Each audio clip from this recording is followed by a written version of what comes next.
Eu sou a porta. Se alguém entra por mim, será salvo. Entrará, sairá e achará pastagem. O que Jesus está querendo mostrar para nós quando ele fala eu sou a porta? Quando ele fala porta, não entenda, que aí já é uma visão equivocada, entrei em Cristo salvação, saí de Cristo que é a porta, perdição. Não é isso que ele está querendo dizer, tá? O que ele está colocando quando ele fala eu sou a porta, ele está colocando que ele é o acesso. Ele é o acesso. É por isso que ele usa as outras duas expressões no positivo. Olha, quem entra será salvo, quem sai fará pastagem. Então essa é a expressão sair, não significa perdição, tá? Então entenda que ele é o acesso. Qual é o contexto? O contexto aqui é de um aprisco de ovelha. De um aprisco de ovelha tem lá a sua porteira, né? A sua porta. A ovelha, quando entra pela porta do aprisco, ela está entrando no aprisco. O que é o aprisco? Um lugar de descanso e lugar de segurança. Porque no aprisco, o pastor, ele faz o quê? Ele protege a ovelha enquanto elas descansam tranquilamente. Então, quando ele fala assim, ó, quem entrar por mim será salvo, ele está dizendo, quem entrar por mim que sou acesso ao aprisco, essa pessoa encontrará em mim segurança e descanso. Mas ele está dizendo também, quem sair por mim que sou acesso, quem passar por mim que sou acesso, para sair encontrará também pastagem. Por quê? Quando a ovelha saía do aprisco pela porta, ela não saía sozinha, ela era guiada pelo pastor até o local onde era propício para elas se alimentarem, o lugar de provisão, o lugar onde tinha mato, onde tinha pastagem. Então o que Jesus está dizendo é, se vocês me ter como acesso a Deus, quem entrar por mim encontrará descanso e segurança, quem sair por mim encontrará provisão, pastagem. Deu para entender? É isso que ele está querendo evocar. Só que existe uma coisa aqui que ele fala no versículo de número 1, versículo 8 e no versículo 10. Ele vai usar a expressão relacionada ao ladrão. Quem que é o ladrão? O ladrão no texto aqui é quem quer ter acesso às ovelhas sem passar pelo acesso que é ele. E isso aqui é uma coisa mais voltada à liderança. Mas vai que vocês virem pastor, é bom vocês já saberem disso. Todo aquele que quer ter acesso às ovelhas sem antes passar pelo acesso da porta que é Cristo, esse é ladrão e salteador. Pesado isso, né? Mas é a realidade. Olha o que ele diz no verso número 1, do capítulo 10. Em verdade eu vos digo, o que não entra pela porta do aprisco, quem que é a porta do aprisco? Não é Jesus? Ele está dizendo, o que não entra pela porta do aprisco das ovelhas, mas sobe por outra parte, esse é ladrão, salteador. Nós estamos vivendo, e lógico que você está no Rosina, você está bem, mas vai que você vai para outra igreja. Você precisa entender se aquela pessoa que você está se submetendo à liderança, ela está no acesso, ela está em Cristo. Porque se ela está manuseando as ovelhas sem estar em Cristo, ele não entrou pela porta, ele é ladrão. O problema do ladrão é que ele vem, Jesus diz, para roubar, matar. Não é o diabo esse? Não é o diabo. Tá. Por isso que eu falo que existem alguns textos que é interpretado de uma forma meio mirabolosa. O diabo vai entrar depois como lobo, quando a gente for falar do pastor, tá? Mas aqui o diabo não entra. Jesus estava aqui falando para quem? A audiência dele era de fariseus, eram de religiosos. O que esses religiosos queriam? Queriam trazer um jugo sobre o povo sem acreditar que Jesus era o Cristo. Houve outros falsos cristos antes de Jesus, que vieram até o povo e fizeram o quê? Colocaram o povo em guerras, o povo morreu, uma bagunça. Se você for estudar o período dos Macabeus interbíblico, uma bagunça, guerra, sangue, e não chegaram a lugar nenhum. E a maioria dos líderes revolucionários que se levantavam se dizia ser o próprio Cristo. Eram pessoas que queriam ter acesso às ovelhas sem ter acesso à porta ou o acesso que era o próprio Cristo. Então Jesus chama eles de ladrões e salteadores. Só que entenda uma coisa, quando nós entendemos que Jesus ele é o acesso, que Jesus ele é a porta, nós entendemos que ele tem para nós segurança, descanso, mas também tem para nós a provisão da pastagem, tá? Ele é completo, mas ele não para por aí, olha, no verso número 11, já passando para o próximo slide, ele vai agora se revelar como o bom pastor. Primeiro ele se revela como a porta do aprisco das ovelhas, e agora ele se revela como o próprio pastor. E ele vai dizer assim, eu sou o bom pastor dá a vida pelas ovelhas. E ele vai, no verso número 2, ele vai condenar os mercenários. Quem que são os mercenários? Os mercenários é o que não é pastor, e a qual não pertence as ovelhas a eles. Quando vem o lobo, aí já é a imagem de Satanás mesmo, quando vem o lobo, ele abandona as ovelhas e foge, então o lobo as arrebata. O mercenário foge porque é mercenário e não tem cuidado com as ovelhas. O que significa o mercenário aqui, tá? Eu sei que essa palavra no nosso contexto hoje virou uma palavra bem pejorativa, mas mercenário no contexto de Jesus eram os homens que eram assalariados para cuidar de ovelhas que não eram suas, tá? Existiam pastores que tinham muitas ovelhas. O que eles faziam? No momento que eles estavam ausentes, eles contratavam pastores contratados, assalariados, para cuidar das suas ovelhas. Esses eram os mercenários. E qual era o problema dos mercenários? É que os mercenários não iam dar a vida para uma ovelha que não é sua. Não ia dar. Quando vinha o lobo, ou uma alcateia de lobo, para atacar o rebanho, o que eles faziam? Eu vou colocar a minha vida em risco por um salário que não era alto naquela época, estou fora, deixa eles devorar o lobo, eu vou para o trabalho. O que Jesus está colocando é que esses líderes de Israel na época estavam agindo como mercenários. Ao invés de defender o povo, ao invés de trazer a doutrina bíblica ao povo, pelo contrário, eles estavam usando o povo como fonte de lucro e de autopromoção. Consegue entender alguma coisa que está acontecendo hoje? Não, né? Tem nada a ver, né? Nada a ver com o que está acontecendo hoje. Terrível. O mercenário é o líder religioso que usa o povo para sua própria promoção e como fonte de lucro. Mas quando vem Satanás, o lobo, o que ele faz? Linha na pipa. Só que Jesus se apresenta, mas eu sou o pastor verdadeiro. Eu sou o bom pastor. O bom pastor ele é responsável por proteger, guiar, cuidar e alimentar a ovelha. O bom pastor ele dá a vida pela ovelha. E mais do que isso, o bom pastor morre pela ovelha, mas também mata o lobo. Porque foi isso que ele fez na cruz. Ele deu a vida pelas ovelhas, mas ao mesmo tempo ele aniquilou o lobo. Ele matou o lobo. É por isso que Paulo vai dizer assim, o pecado não terá mais domínio sobre vocês. É por isso que Paulo vai dizer que o Satanás ele está ao nosso derredor, rugindo como um leão. O que significa o derredor? Ele não tem acesso, filho. Então ele fica rodeando, porque ele precisa que você saia para ele te atacar. Ele não pode vir até você, porque do lado de você está quem? Ele te tenta. A tentação é como se fosse uma isca. Quem já pescou aqui? Você mergulha lá para pegar o peixe? Eu sei que tem uns doidos que faz isso. Mas o natural, o comum, é você fazer o quê? Jogar a isca e trazer o peixe até você. A tentação faz isso. O pecado faz isso. Satanás está ao derredor. Ele não consegue entrar no recinto. Ele não consegue entrar no aprisco para te devorar. Então o que ele faz? Joga a isca. Para que você saia do aprisco voluntariamente e vá até ele. Aí já era, filho.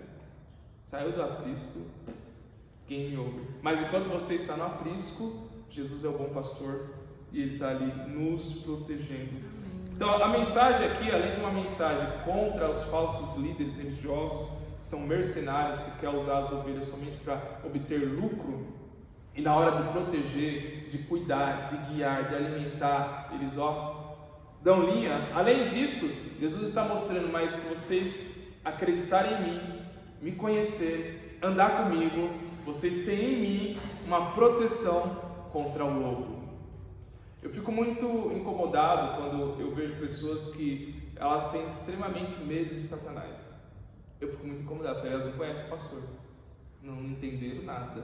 Quantos anos você tem de crente? Não entendeu nada. 20 anos. 20 anos e você está com medo, falando que o diabo está furioso. Ai meu Deus. Ai. Para com isso, filho. Sem contar, vamos ser sinceros. Tem gente que não faz nada. Não gera fruto. Não dá um prejuízo. Você acha que Satanás está preocupado com uma pessoa dessa? Fala a verdade. Pelo amor de Deus, está preocupado com o que está dando fruto. E a pessoa, não, que o diabo está furioso. Para, filho. Você está do lado do pastor. Quando a gente faz isso, a gente está menosprezando o poder de Jesus sobre nós. Quando a gente fica atribuindo tudo a Satanás, a gente está menosprezando o poder de Jesus sobre nós. A gente, uma ovelha protegida, no aprisco, a gente às vezes age como se a gente estivesse com uma ovelha totalmente dispersa no deserto. Você não é ovelha dispersa no deserto, você está no aprisco, você tem pastor. Então dá uma segurada, não se emociona não, tá? Jesus está conosco. Glória a Deus. Tá conosco. Satanás tenta destruir a igreja há mais de 2000 anos. Ele nunca vai conseguir. Porque quem está no aprisco de Jesus, ele protege, ele alimenta, ele cuida, ele guia. E Satanás vai ter que se contentar a ficar ao derredor. Só ao derredor. Pode rugir, é lobo, pode ruivar, não vai ter acesso. A não ser que você caia na isca e saia voluntariamente. Amém? Amém, glória a Deus. Só que quando ele expressa a expressão eu sou o bom pastor, ele está novamente lembrando Êxodo.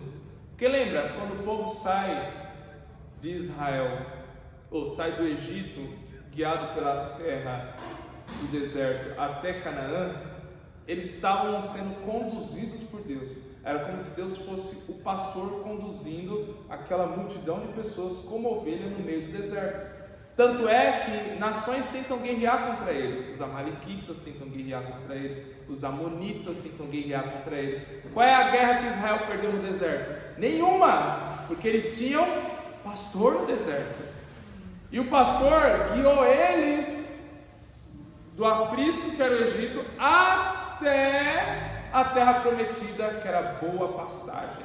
Em todo momento, tá? Dos 5 primeiros livros da Bíblia, nós vemos Deus guiando o povo. E a forma de Deus guiar é tão maravilhosa que ele se manifestava numa nuvem em cima do tabernáculo.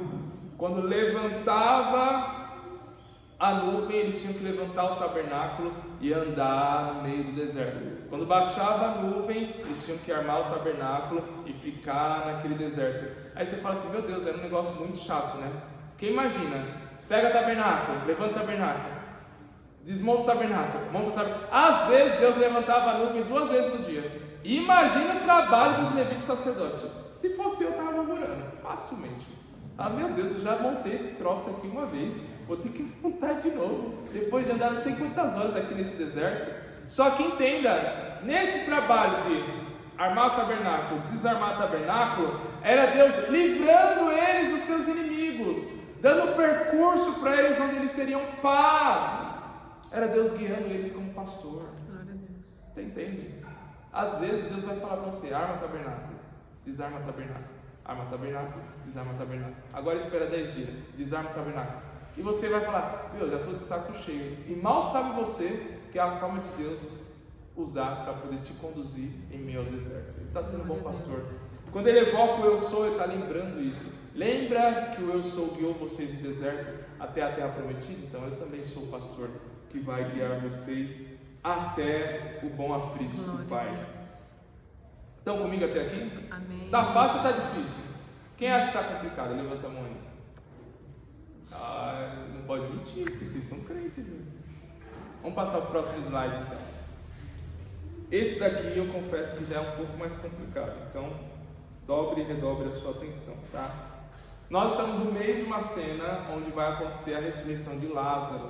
Vocês já estão mais careca do que eu de ouvir, certo? E no meio desse diálogo entre Marta, a irmã de Lázaro, e Jesus, no meio desse diálogo entre Marta e Maria e Jesus ele fala assim, eu sou a ressurreição e a vida. Quem crê em mim, ainda que esteja morto, viverá. Ele estava se referindo diretamente a Lázaro? Quem acha que sim? Levante a mão. Tá? Quem acha que não e tem um argumento, levante a mão. Ou só quis falar que não.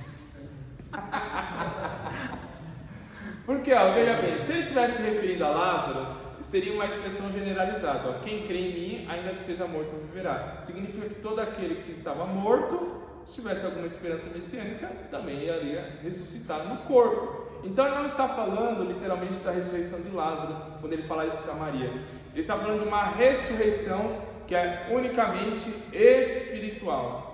Sabia que todos nós já passamos por uma ressurreição? Quem já sabia disso? Todos nós passamos por uma ressurreição.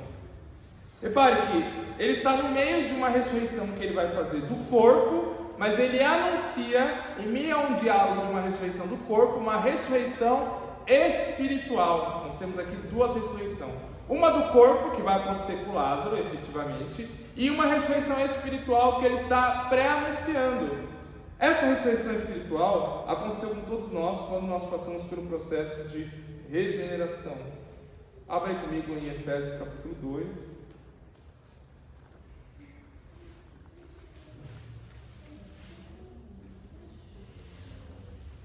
Versículo de número 5.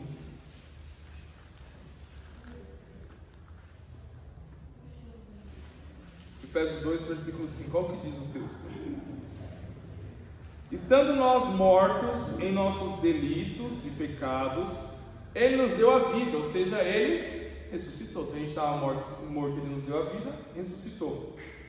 Juntamente com Cristo, pela graça sois salvos. Juntamente com Ele nos ressuscitou.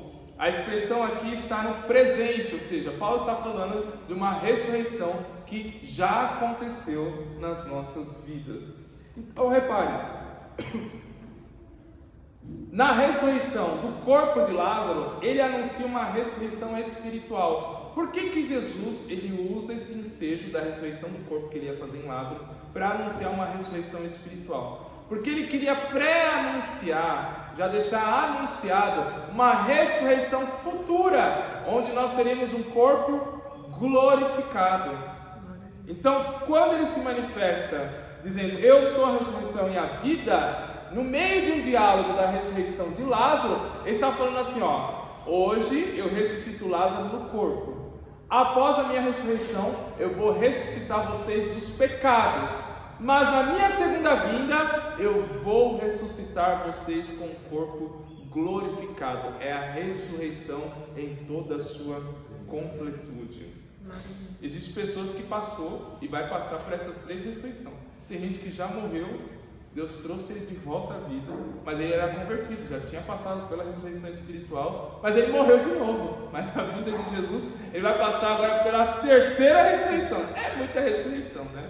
É literalmente Deus dando um tapa na morte. Toma, eu vou acabar com você na ressurreição do corpo, na ressurreição do espírito e na ressurreição da glorificação do corpo e do espírito, porque é para mostrar mesmo o poder dele sobre o corpo e sobre o espírito. Só que quando ele traz a expressão eu sou a ressurreição e a vida, entenda, na mente dos judeus daquela época, o que era para eles ressurreição?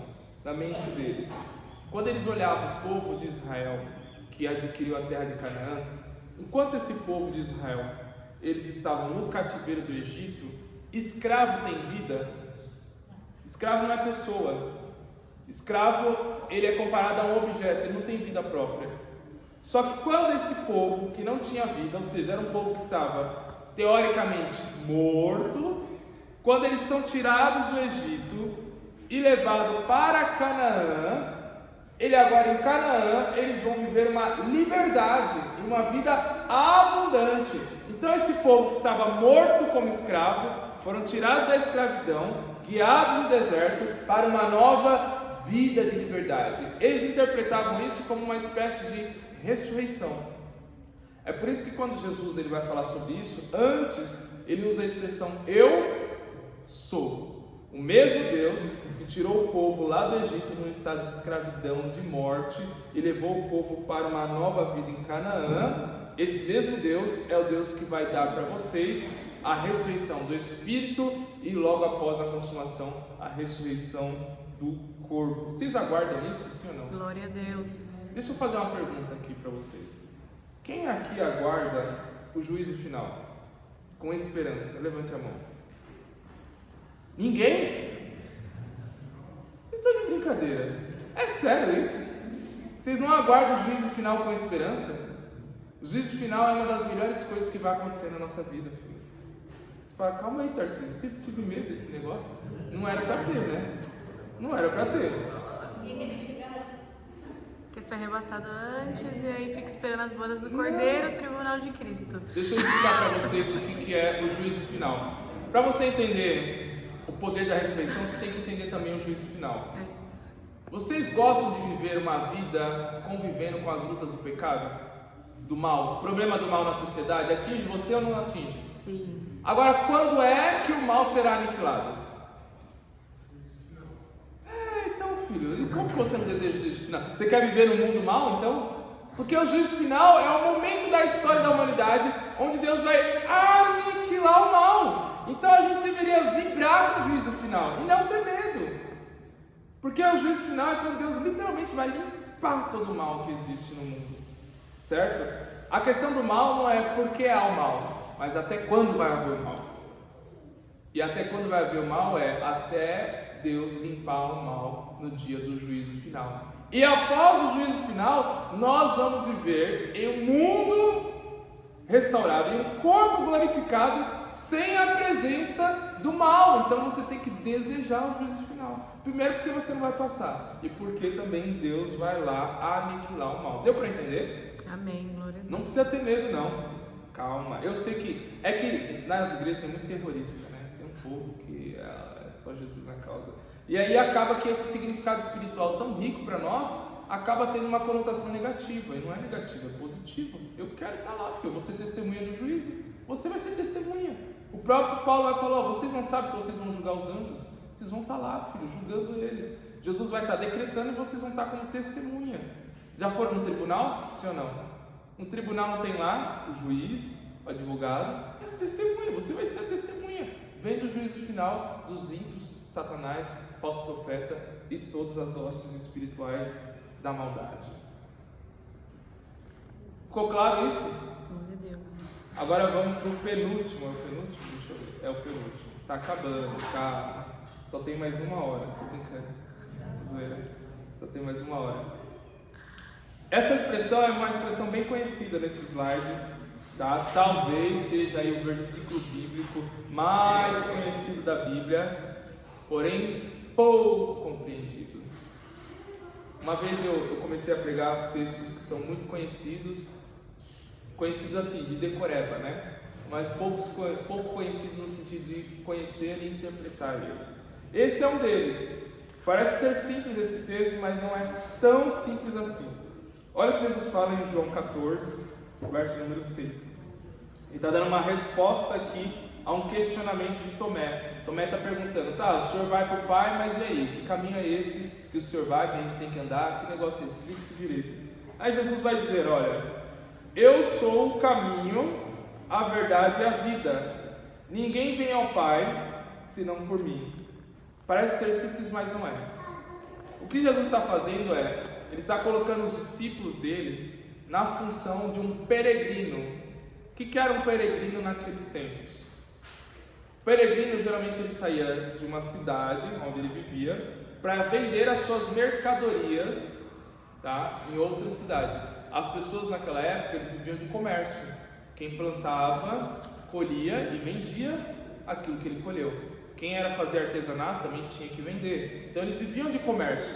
E muitas vezes a região, a cidade onde eles viviam, as pessoas não consumiam muito seus produtos. Então o que eles tinham que fazer? Lotar a carruagem dos seus produtos e ir para outra cidade, outro país, para vender os seus produtos para poder sobreviver. Então eles estavam em estradas o tempo todo. Um peregrino, quando ele ia para uma estrada, primeira coisa, ele tinha alguns caminhos. Ele tinha que verificar se aquele caminho que ele iria percorrer era um caminho seguro. Por quê? Existiam muitos bandidos naquela época. Está pensando que é só hoje? Muitos bandidos. Quem se lembra da parábola do bom samaritano? Jesus ilustra um caminho de Jerusalém até Jericó. E no meio de Jerusalém até Jericó, o homem não é assaltado, não é espancado, não cai quase morto. Aquilo ali era costumeiro, tá? Nos tempos de Jesus. bandidos ficarem à beira do caminho para tentar roubar os peregrinos que ali passavam para vender as suas mercadorias em outras regiões. Então, o que o peregrino tinha que ter de convicção para que ele saiba que ele estava em segurança? Primeiro, ele tinha que conhecer o caminho. Por qual caminho eu vou andar? Por qual caminho eu vou levar minha mercadoria? Segundo, ele tinha que se certificar de que aquele caminho que ele iria percorrer não tinha bandido. E lógico, se você vai para um lugar onde você nunca foi, sem o Waze, você vai fazer o que para chegar lá? O que você vai fazer? É isso, eles faziam isso, não tinha Waze naquela época, nem Google Maps, tá? Então eles tinham que perguntar mesmo. Então eles chegavam geralmente em algumas hotelarias ou estadias que estavam perto daquela estrada que eles iam percorrer, e eles iam falar, qual que é a periculosidade dessa estrada? Tem muito bandido? Assaltaram a pessoa semana passada? Como é que é? Porque eu vou percorrer, estou aqui com o boi, o burro cheio de mercadorias, e eu preciso certificar que é seguro esse caminho. E a pessoa ia falar para ele, não, pode ir, esse caminho é seguro, pode ir porque acabou de passar uma cavalaria do Império Romano aqui, então os bandidos já deram linha na pipa, que era a polícia em si da época. Então eles tinham que se certificar. Primeiro eles tinham que conhecer o caminho, e depois eles tinham que ouvir a sugestão de como era o caminho, se era seguro ou não, de alguém que morava ali naquela região, e acreditar que aquela mensagem que eles estavam ouvindo da segurança do caminho era verdadeira. Tudo isso por quê? Porque eles não queriam morrer, eles não é besta, eles iam estar cheios de mercadoria, eles iam pegar um caminho cheio de bandido, provavelmente ia acontecer como aconteceu na parábola do bom samaritano. Jesus pega todo esse contexto que eu estou acabando de explicar para vocês, e ele fala assim, ó, fica tranquilo, não precisa se preocupar com o caminho, porque eu sou o caminho. Mas eu não só sou o caminho, mas eu sou a verdade, que esse caminho é seguro. E nesse caminho você não precisa ser como um peregrino, com medo de chegar lá sem mercadoria, com medo de morrer, porque eu sou a própria vida. Então pode andar em mim, pode andar comigo, pode andar através de mim, porque eu sou o caminho, a verdade e a vida. Abriu a mente, sim ou não? Fica bem mais fácil compreender isso. Então o que Jesus está nos chamando é para uma caminhada de fé. Fé não é algo estático. Se eu creio em Jesus, está aí, a partir daí, o que acontece? Não, Ele está nos chamando para uma caminhada. Eu sou o caminho, então anda comigo nesse caminho. Eu sou a verdade, fica tranquilo, eu garanto que aquilo que eu te prometi é verdadeiro, mas eu sou a vida, não tem risco de morte. Quem morre espiritualmente é porque não está no caminho, percorreu outros caminhos, saiu de Cristo, percorreu outras estradas e infelizmente encontrou o ladrão e salteador e morreu. Mas quem está em Cristo é impossível, filho. É impossível você morrer espiritualmente estando em Cristo, andando no caminho. É impossível, tá? O que nós precisamos fazer muitas vezes é alinhar o nosso GPS aonde Jesus está. Aonde que está esse caminho? Eu quero estar. E aonde esse caminho não é verdadeiro, eu quero passar longe, porque o que eu vou encontrar aonde Jesus não está é somente ladrão e salteador. Só isso. Você precisa identificar isso na sua vida. Talvez existam amizades que você tem ou possa adquirir, e essas amizades não é o caminho. Essas amizades não vão fazer com que você mostre Cristo para essa pessoa. E se não tem nenhum benefício para Cristo, não é um caminho. Provavelmente o que você vai encontrar no final dessa amizade é um ladrão e salteador te tirando do caminho. E se você morrer espiritualmente, já conversou com a pessoa que está afastada? É triste, não é? E qual é a expressão que a gente tem quando a gente fala com alguém que está afastado? Ele não sabe nem por onde começar. Por quê? Perdeu o caminho. Está perdido. O GPS bugou, acabou, perdeu o caminho. Está morto espiritualmente. Nós precisamos, se você está beirando esse caminho aí de perdição, você precisa voltar à rota. Alinha o GPS aí, porque se você andar no caminho de Jesus, não tem como dar errado. Ele garante. E esse caminho vai levar até a promessa que ele fez no verso de número 2, que é: a casa de meu pai tem muitas moradas. Esse caminho tem destino, e o destino é a morada do Pai. Aleluia. E não tem destino melhor do que esse. Glória a Deus. Todo mundo que pega um caminho, pega crente que vai chegar em algum destino. E eu fico pasmo quando eu vejo pessoas que dizem estar em Cristo, ou seja, dizem estar no caminho, mas ela mesma não tem perspectiva nenhuma do destino que ela quer chegar. Fica muito difícil viver um evangelho assim, filho. E pensa numa coisa que Satanás odeia, são pessoas ignorantes acerca do propósito da vida. Ele ama essas pessoas. Ele gosta que essas pessoas vivam assim perdidas, porque ela não tem destino. Se ela não tem destino, qualquer caminho, quem não tem destino, qualquer caminho serve. Quem não sabe onde chegar, qualquer estrada serve. O problema é que se essa qualquer estrada você pode encontrar o ladrão e salteador, aí já era, aí não adianta. Ficou claro isso, sim ou não? Glória a Deus. Agora vamos para o, acho que é o último texto. É o último texto, o mais polêmico, mas é o mais fácil. Tá? É o mais polêmico, sempre assim, né? O mais polêmico é o mais simples, né? Que é a última vez, tá? Desses eu sou que eu estou trazendo, é a última vez que Jesus vai usar a expressão eu sou. Olha o que ele diz, nós vamos ler do versículo 1 ao versículo 6, tá? E abre bem a tua mente para isso daqui. Eu sempre, quando é coisa que traz uma disruptura, eu sempre preparo vocês antes, por quê? Porque às vezes você está boiando aqui, pegou a informação, passou e já era, não pegou, já era. Mas veja bem, vamos ler juntos? Leia na tua Bíblia, João capítulo 15, verso número 1. Eu sou a videira verdadeira, o meu pai é o agricultor. Então veja, coloque na tua imagem, no teu imaginário, a menção de duas imagens aqui. Primeiro, Jesus como videira e Deus Pai como bom agricultor, certo? Maravilha. E a gente é o que nesse contexto? Nós somos os ramos. Vocês já viram uma videira? Não. Devia ter colocado, né? A imagem de uma videira ia melhorar.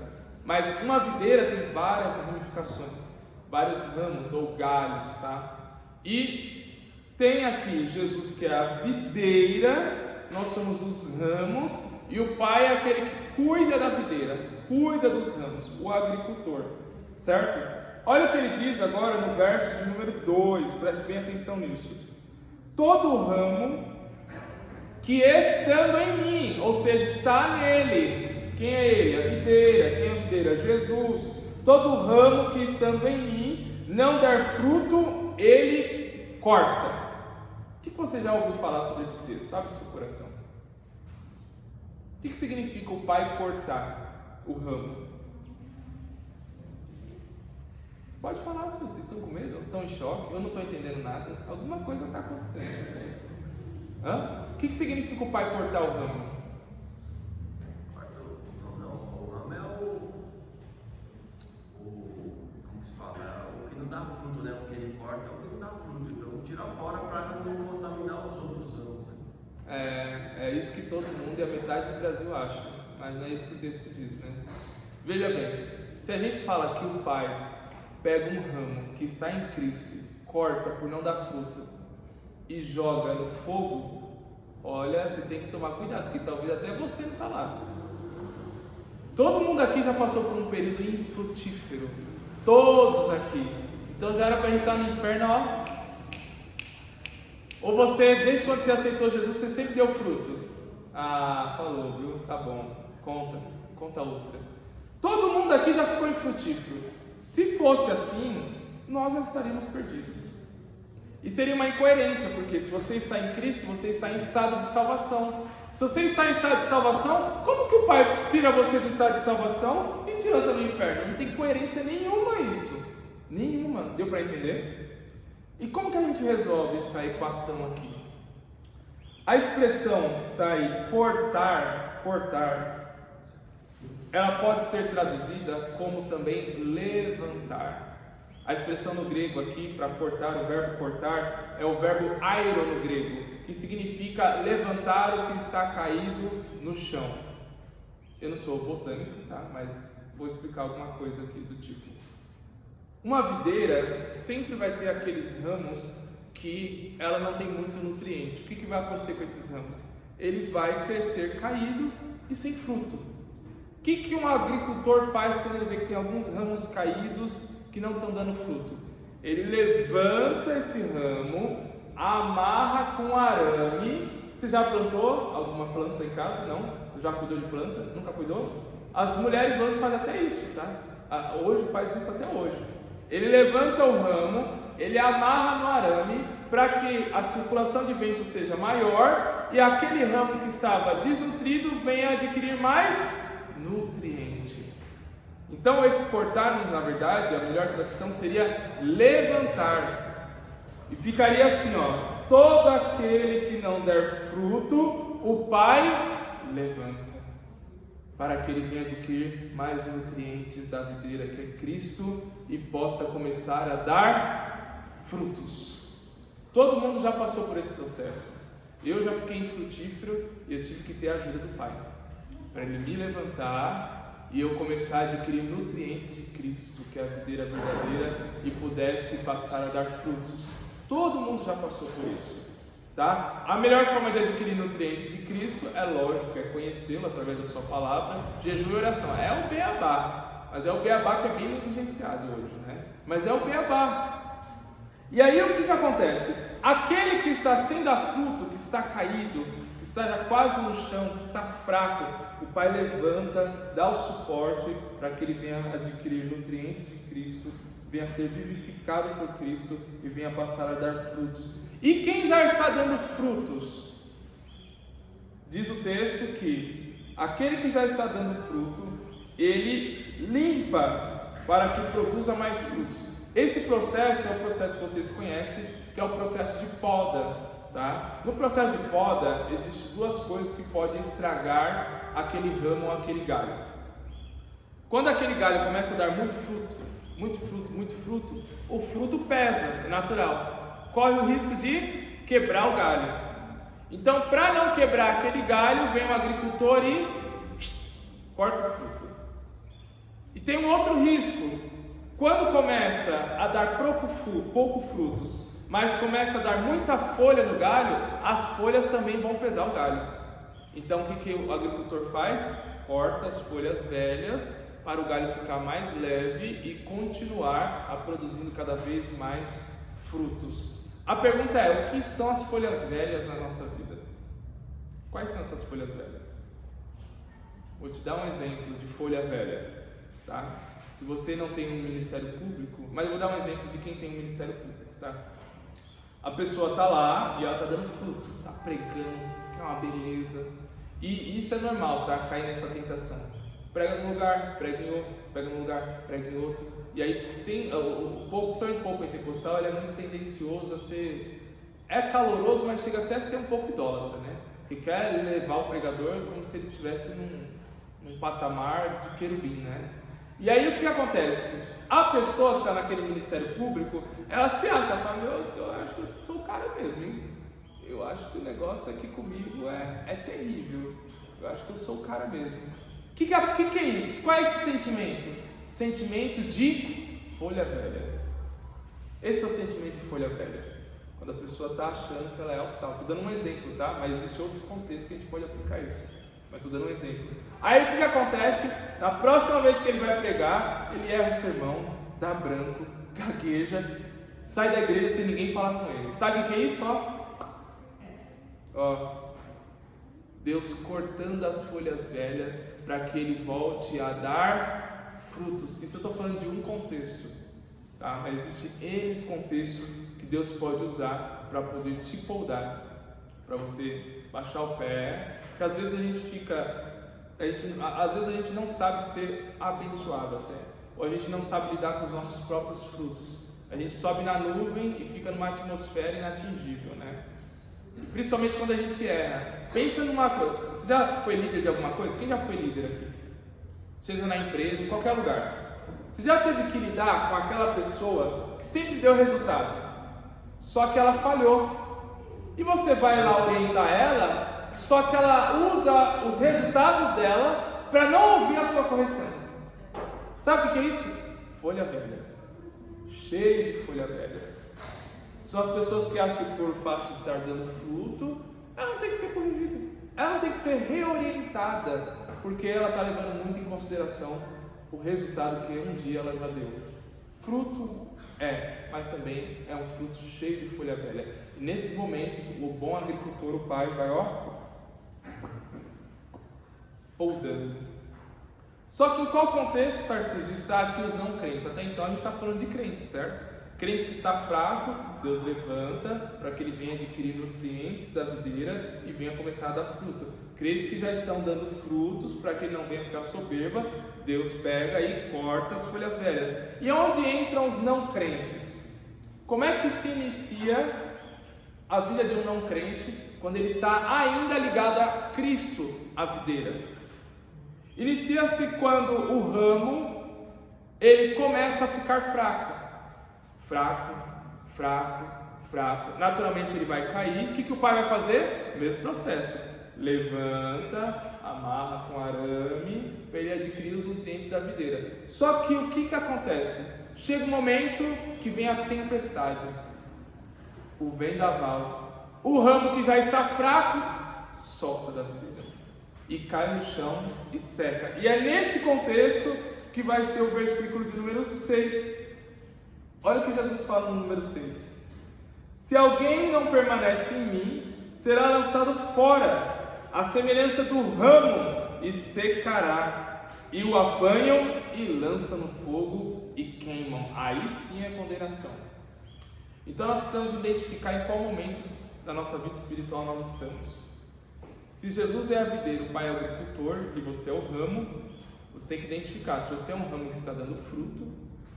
E você tem que identificar, em meio aos seus frutos, quantas folhas velhas você tem.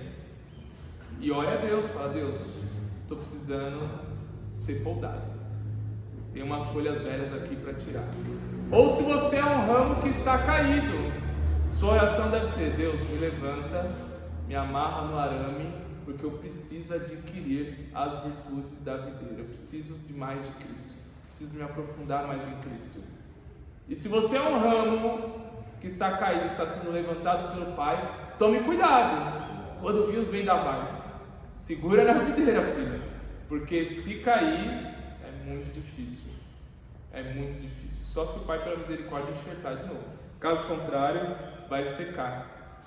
Essa expressão de secar é morte, literalmente, morte espiritual. Quando um ramo sai da videira, ele seca, ele morreu, não tem mais vida. E aí, o fim está no texto, tá? Não quero deixar vocês apavorados, porque eu falei que o juízo final não era para ficar apavorado, mas nesse contexto aqui, o juízo final é para se apavorar mesmo, porque é fogo e é fogo que queima, tá? Agora a pergunta é: Tarcísio, como me manter conectado na videira? Porque talvez o seu questionamento seja esse. Eu espero que seja esse. Você fala: calma aí. Eu quero saber então o que eu faço para me manter conectado na videira. Olha o que Jesus diz no versículo de número 7. Se vocês permanecerem em mim e as minhas palavras permanecerem. Olha o que ele fala no verso de número 10. Se vocês guardarem os meus mandamentos e permanecerem no meu amor. Então veja bem, o que ele está falando é: você quer permanecer em mim, que é a videira, como um bom ramo que dá fruto? Às vezes cai, mas o Pai levanta e tu volta a dar fruto. Permaneça na minha palavra. Eu costumo dizer, não sei se já falei essa frase aqui, provavelmente já, fiquei 7 anos dando aula aqui, essa frase eu repito há uns 10 anos. Não confie em ninguém que não gosta de conhecer a Bíblia. Essa pessoa, se não já é um ramo caído ou cortado, ela tem fortes indícios para ser um futuro ramo que vai se desvincular da videira, porque é a palavra que nos mantém na videira, é o amor à palavra, o conhecimento à palavra, a prática da palavra que nos mantém conectado na videira. Permaneça em mim e a minha palavra permaneça em vocês. Agora, por que Jesus usa a expressão eu sou a videira verdadeira? Em vários textos, se você ler lá em Isaías capítulo de número 5, o próprio Israel, ele é simbolizado como uma videira.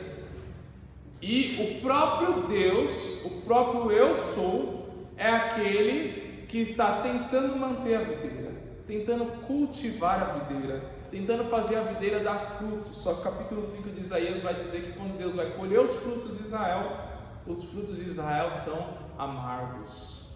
Então, em vários momentos, Israel, ele se manifesta como videira, tá? É o único texto que Jesus usa para fazer uma conexão com o Antigo Testamento, porque no Antigo Testamento Deus mesmo não se considera videira, tá? Aqui Jesus é a videira, mas ele está dando luz para os textos do Antigo Testamento, onde existem várias nuances do próprio Israel, que é o povo de Deus, representantes de Deus, como a videira do mundo. Quando ele fala assim, eu sou a videira verdadeira, ele está dizendo assim, olha, para vocês eu sou a videira, mas no Antigo Testamento eu sou aquele que cuidou da minha videira, que é Israel. Só que, para nós terminarmos aqui, nós precisamos entender uma coisa. Nós vimos Jesus usando o eu sou em vários contextos. Olha, ele usou o eu sou para se revelar para uma pessoa, mulher samaritana, tá? Como aquele que é mais do que um profeta, ele é aquele que comissionou Moisés. Ele usou o eu sou para falar que ele é o pão da vida, ele é eterno, ele é santo, ele se fez homem, mas sem pecado, e ele nos sustenta para toda a eternidade. Ele usou o eu sou para falar, eu sou a luz do mundo, eu gero não somente luz, mas gero vida em meio ao caos que o pecado traz na nossa vida. Ele usou para falar, eu sou o acesso, eu sou a porta das ovelhas.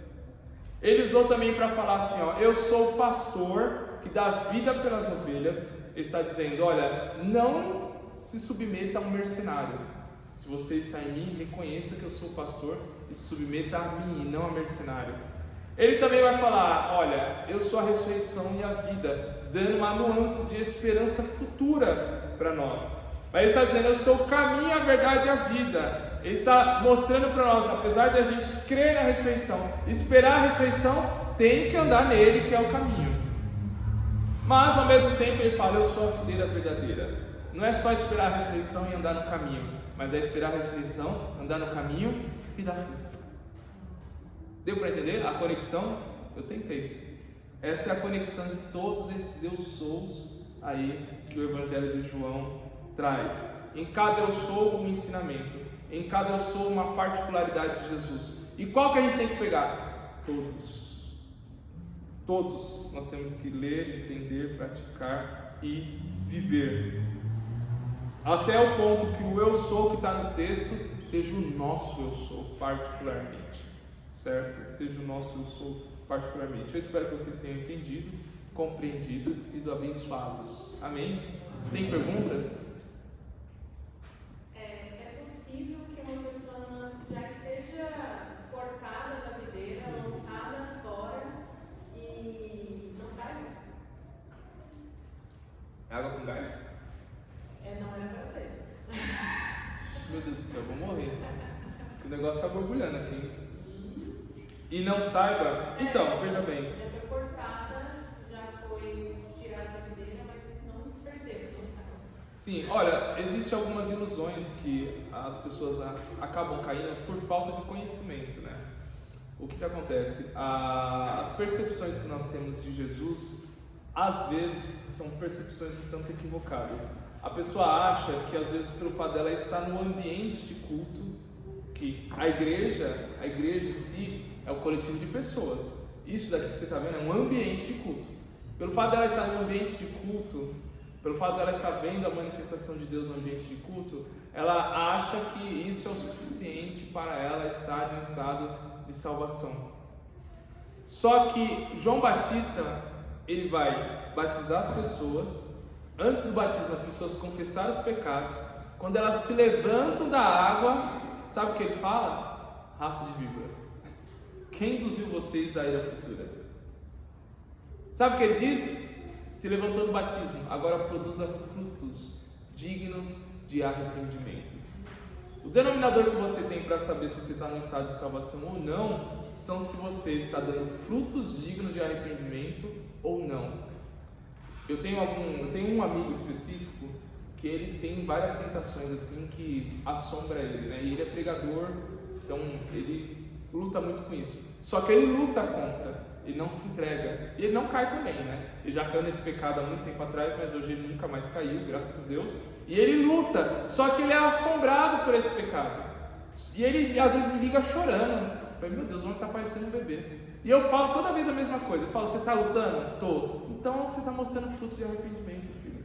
Porque quem luta contra o pecado é quem está em Cristo. Quem não está em Cristo não tem força para lutar. Pessoa que não está em Cristo, ela não tem força para lutar contra o pecado. Certo? E se essa pessoa está assim, se ela é um ramo cortado e ela ainda está aqui na igreja, ela tem chance de ser enxertada ainda.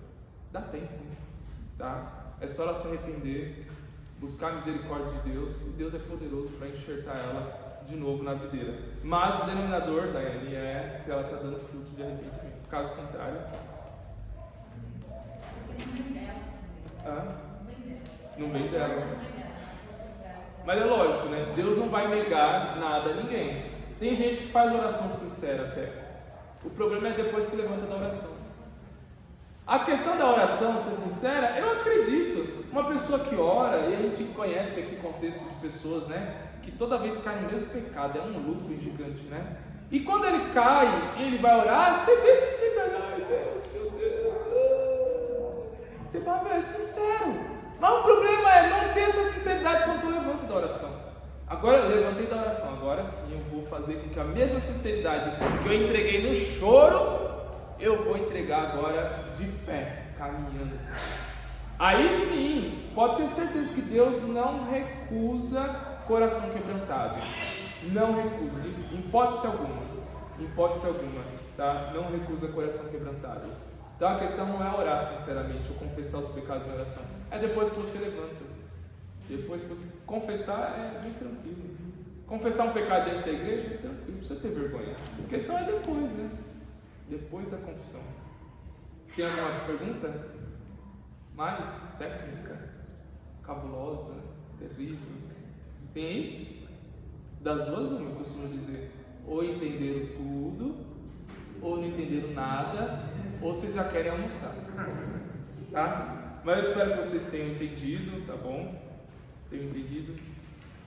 Apesar de ser um assunto bem teológico, tá? Esse assunto aqui não é um assunto fácil, é bem teológico, você tem que estar voltando para o Antigo Testamento toda hora, fazendo conexão toda hora, principalmente com o livro de Êxodo, tá? Mas é um assunto muito rico que nós precisamos compreender, entender e praticar, tá? Amém, glória a Deus. Deus abençoe vocês poderosamente e vamos comer, que eu quero